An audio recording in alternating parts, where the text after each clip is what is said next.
Hello there, and welcome to Dr. T for today, October the 18th. I am coming at you in a whisper because someone just finally passed out, and I don't want to risk it. Especially because we already went on like a really long, wet walk, stinking of wet dog. Oh, it's good times. Alright, stage 1, go up the right-hand side. You can actually avoid all of the defenses, take out the HQ, and have a laugh. You might have to throw a smoke, well, probably a shock if you're really low level. Throw a shock on the one machine gun just as your troops walk by, just to keep them extra safe because, you know, why not?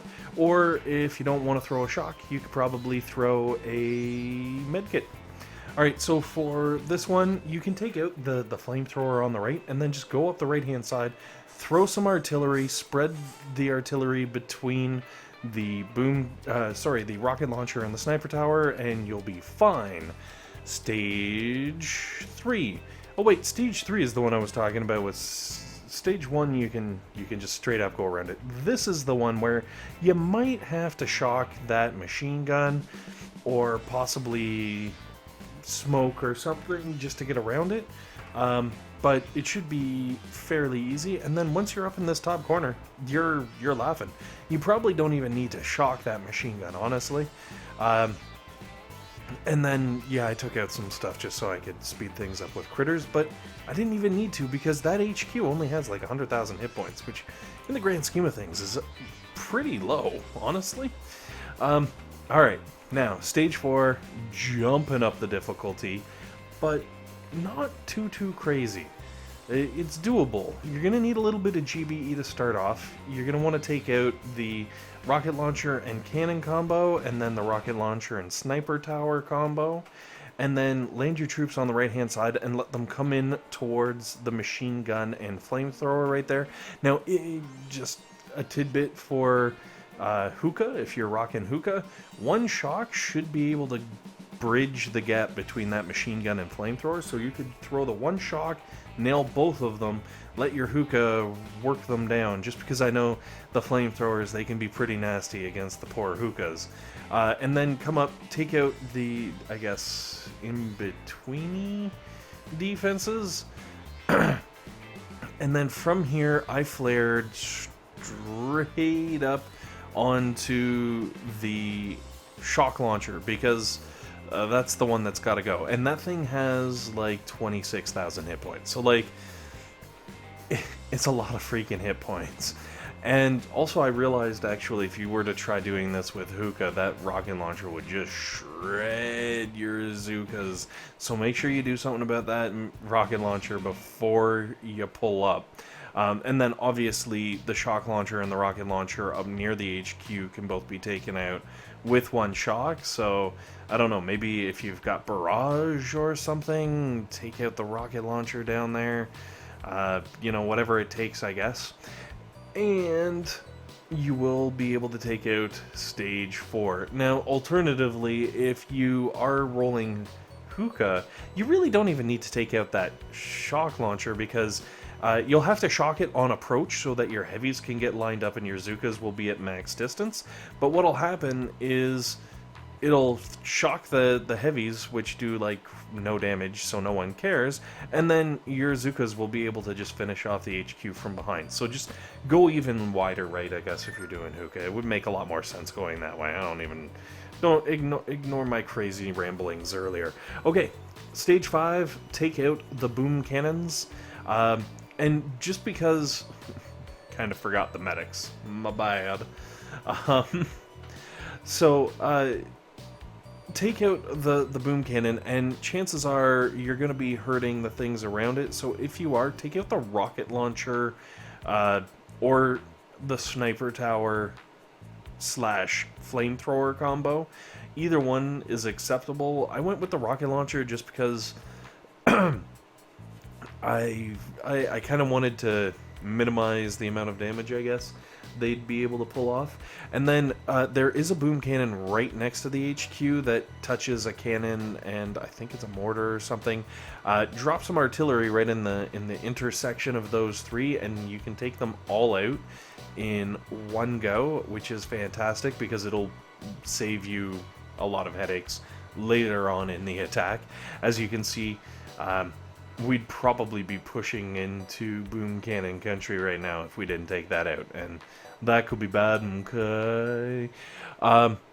Now, if you don't have the GBE to outright just blow it up, let your tanks... See, I went up and hugged the top. Let your tanks drift down into the machine guns and non-defensive buildings in the south there, and they'll be able to farm that for a little extra GBE, hopefully get you past it, because there is still going to be the one cannon that is in range, and I kind of left it there because if you've got the GBE, you can shock it.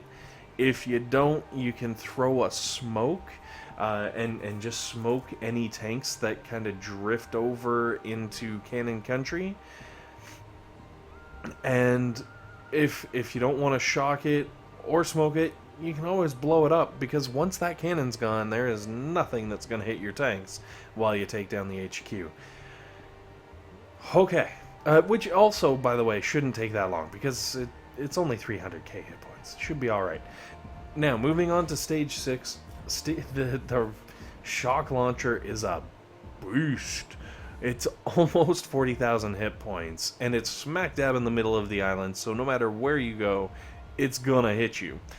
But if you can take out that ridiculously huge shock launcher with your GBE and still land your tanks, Stage 6 is gonna be a breeze. And to emphasize this, I dropped 2 boats of tanks. I wanted to show you how ridiculously easy this level could be. Now, at this point, you're gonna have to be careful with your shocks, because if you place them just right, you can get the max level mortar, which is key, and take it all the way across, get the second mortar, the sniper tower, the cannon, and everything, and then as you take out defenses and you push further in, just kind of slowly shove your shocks back, hitting, you know, the mortars and sniper towers and rocket launchers eventually, so that your tanks can move in there without having sustained super huge amounts of damage, and your medics can kind of keep up with them. Also, I'd like to point out, I did drop 2 loads of medics for this, so and it looks like they're doing okay keeping things healed, but there are a couple of tanks that are hurt, and I know that a lot of damage does come in with the mortars and sniper towers that you can probably see right up there just to the north of the HQ.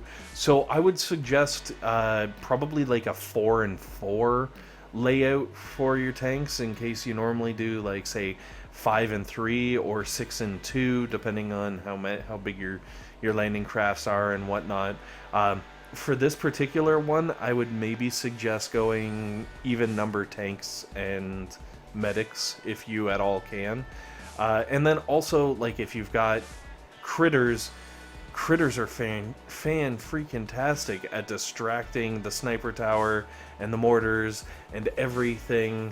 While your medics do catch up on healing and kind of do their thing, as you can see, I'm kind of trying to play with things. Apparently, also, critters on the HQ will distract the rocket launcher, too. So, like, it's kind of fantastic all around.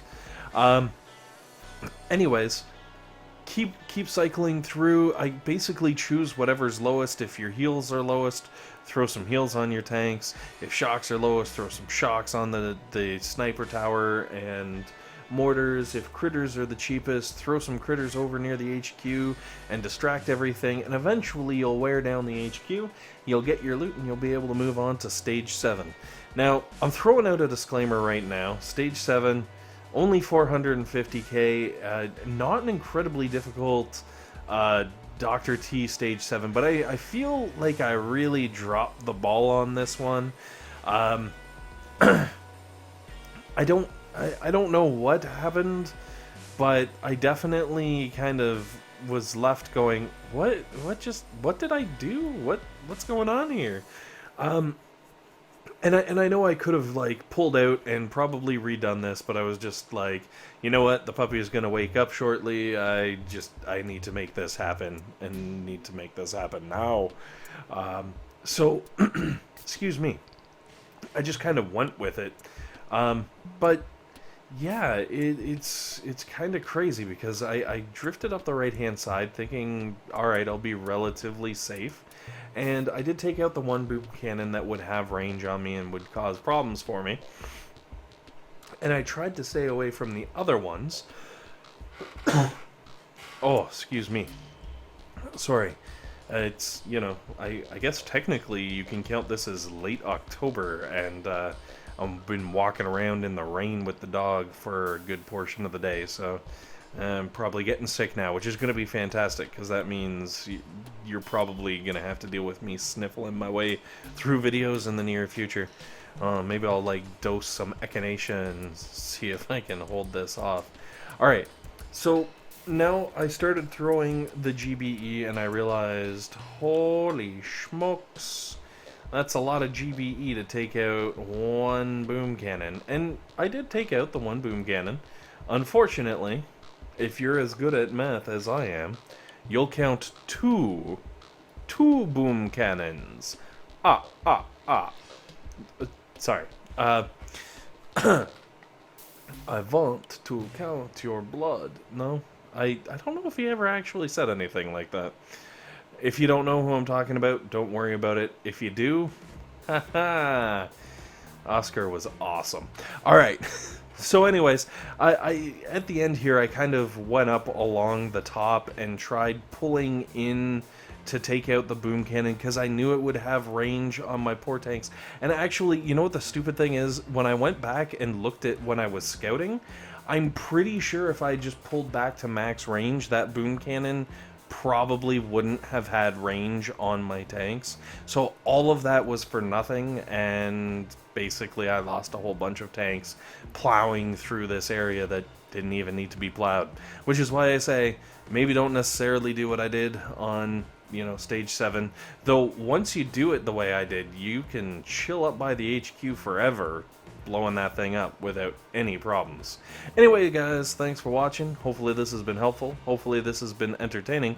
And most importantly, hopefully you guys have a fantastic day.